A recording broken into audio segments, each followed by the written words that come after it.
you know, many people consider Halloween as one of their favorite holidays. You know, just as the weather's starting to turn colder, right before all the holidays where you feel like you're going to stress yourself out. Yes, I know what I'm talking about here.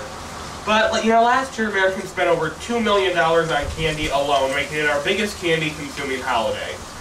But why do we settle for store-bought candy, for home consumption at least, when there's so much great candy to make? Now, I'm not saying to hand out homemade candy on Halloween. That's illegal, so don't do it. But I don't see the problem in making your own candy. So that's what we're here to do today. Let's go inside because it's a little cold out here. Okay, now we're going to focus on one of my favorite candies of all time. I'm not going to tell you because it's going to be a surprise. I am going to tell you the ingredients. We're going to need 2 3/4 cups of sugar, 4 ounces of unsweetened chocolate, which I have on the counter, a tablespoon of corn syrup, and a teaspoon of vanilla extract. Now to the refrigerator. From our refrigerator, we're going to need about a stick of 3 tablespoons of butter, plus more for greasing your pan. Yes, it's something you put in a pan. And a cup of half and half. That's it. Okay, I think that's it for the hardware. I'll see you guys on the counter. I'll see you guys counter side. Okay, now in your favorite saucepan, combine all of the sugar, a tablespoon and a half of the butter, all of the half and half, all of the chocolate, and all of the corn syrup. Now, the reason we're adding corn syrup is, well, you see, the corn syrup kind of acts like a... Oh, just come over here.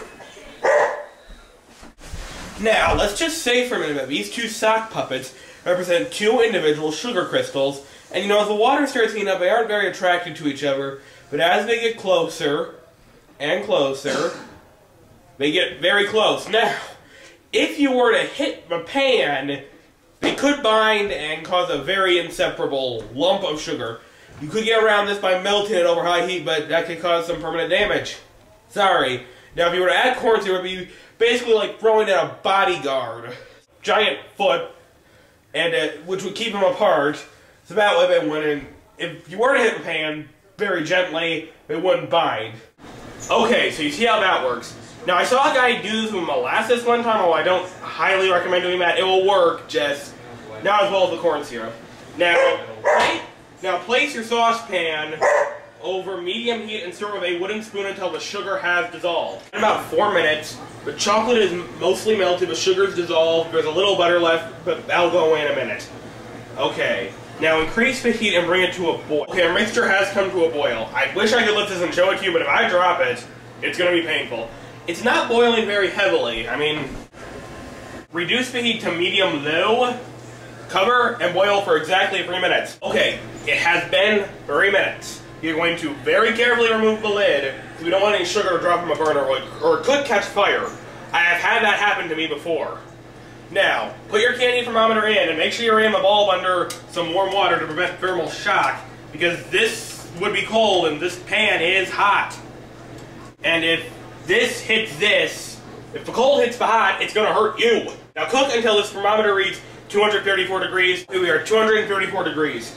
Very, very quickly and carefully remove the secret dish sauce from the heat. Now, again, carefully add the butter. As a matter of fact, what I tend to do is take the spoon and dip it in, and just kind of dip it in, but quickly get the spoon back out because we do not want to mix this for 10 minutes or until the mixture gets to 130. Now, also, do not stick your hand in here. I actually have a video clip I want to show you of the last time I did this, although it might be a little cut because my legal team had to censor it. Here it is. Oh my! Our mixture has been sitting for 10 minutes, and it's cooled to about 150. If it gets to 130 before 10 minutes are up, start working, because once it goes to like 120, it gums up on you. It gets really gummy. So, add about a teaspoon of vanilla extract. Remove the thermometer, because at this point all it's going to do is get in our way. Believe it, you might need... Believe it, because there's some great stuff to like off later. Now, take your spoon and mix until well blended and a shiny texture becomes kind of a matte finish. It'll take a few minutes and stir very hard. Not bad. Now, dump it into your a buttered pan. I would say like an 8x8er. Because this makes a lot, but it doesn't exactly make a bunch. Fudge! Hershey's gonna eat the fudge on the floor. Thank you for the person who's standing off the screen right now for telling you that the mystery dish is indeed fudge. Who's supposed to be eating it? Now I should warn you, the fudge may cause a fight. The leftover stuff on the spoon. So, please, make sure you lick the spoon yourself, or bad things will happen. Was something going on back there? Well, there you have it, a nice plate of fudge. Now let this sit for an hour and a half. Don't put it in the refrigerator. Bad things will happen. It will absorb moisture and become very, very unsettable. It will not set, and you will be very sorely disappointed. So leave it on the counter. We might want to put it down. It's a little hot.